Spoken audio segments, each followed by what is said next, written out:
Careers in Fitness with my man, my bro, Abhinav Mahajan. As always, bro, it's a great pleasure meeting you, and it's an even bigger pleasure having you on the YouTube channel.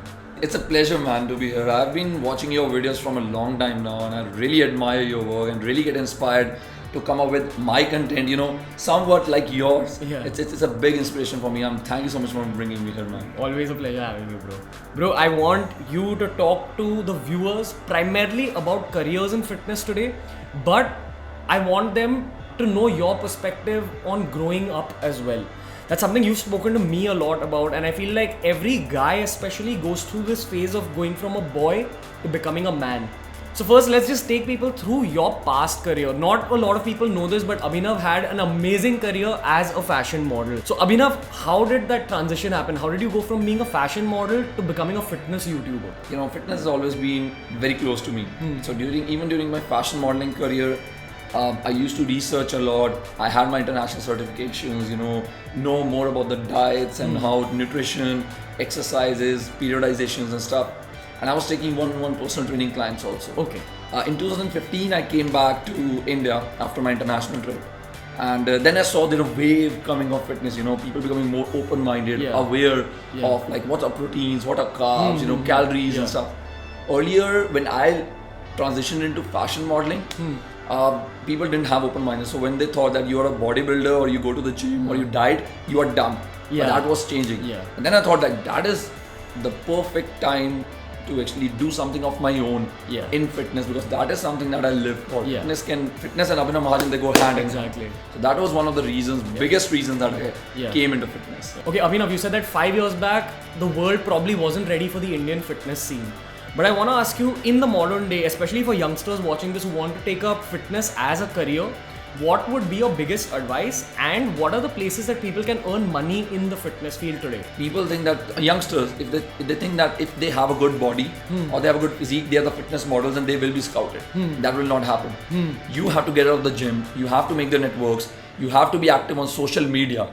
I was not comfortable with social media, but I still did that. Yeah. I feel like it's about getting out of your comfort zone constantly. Exactly. You have to get out of your comfort zone. So you are done with your body. So your main goal was to build a body, you did that. But now what's in your mind is to do business. And coming to the actual places where you can earn money from fitness, oh man, it's a lot. Yeah. A lot. Like when I left fitness about 5 years ago and I went into fashion modeling, there was nothing, it was just bodybuilding. Now it has a lot of exposure. I am an online personal trainer. You can do online trainings, you can give one-on-one personal trainings. And even you can become a social media influencer, and brands and everyone can come to you and collaborate with you. You can earn money from your Instagram post, your YouTube post. Okay, Abhinav, I don't like talking about numbers, but that's something that the viewers definitely want to know. If you've just started your career, if you've just got a certification in fitness, how much can you expect to earn? And then what is the limit? Firstly, I think that there's no limit. And I'm sure you would agree with that. Yes. But let's just give the viewers a starting expectation. We are talking about money right now, man.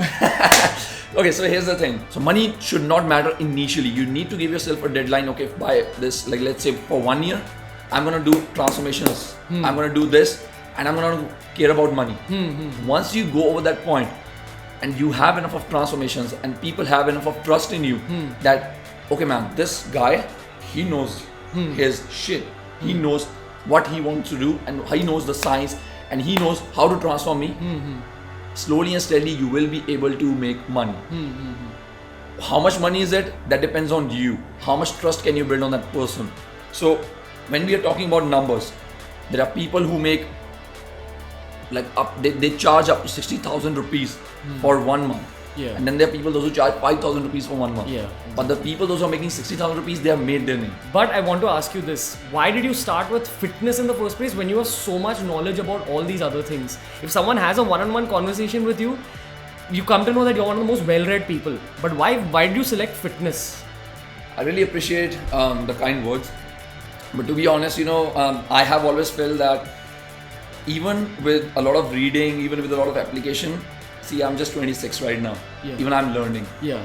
But fitness is something that I've done from a long time. Yeah. So I have a big belief that I want to talk about the process. Okay. And when it comes to the process, fitness is something that I have a good hold on. So when it comes to motivational speaking or spirituality or intellectualism, I still feel I'm not completely in that zone where I feel really comfortable to say that I'm an expert in it.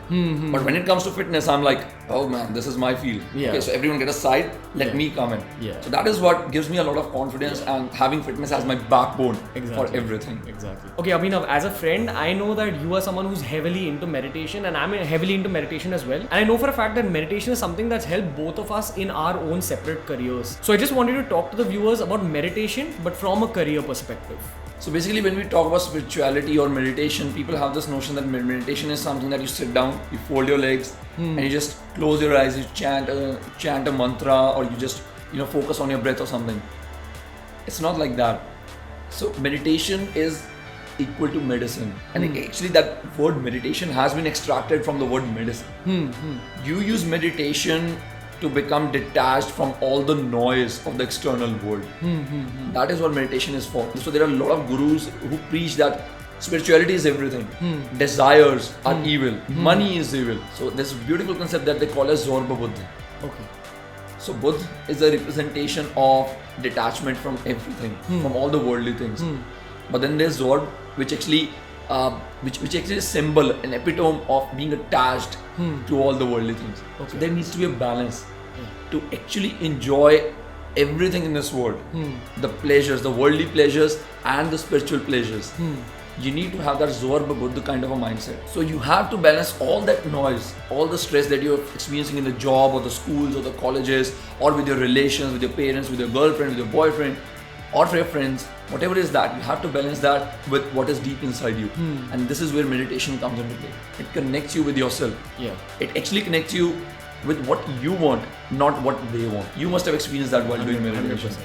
So meditation, use it as a medicine. When you're doing it, just don't think that you're sick, but think that this is healing you. Because we are all traumatized to some extent from our social conditionings, from what our parents said to us, or from what our teacher said to us, that you won't be able to do that, or whatever the career you are choosing, it's not up to the mark, or you won't be able to amount to anything.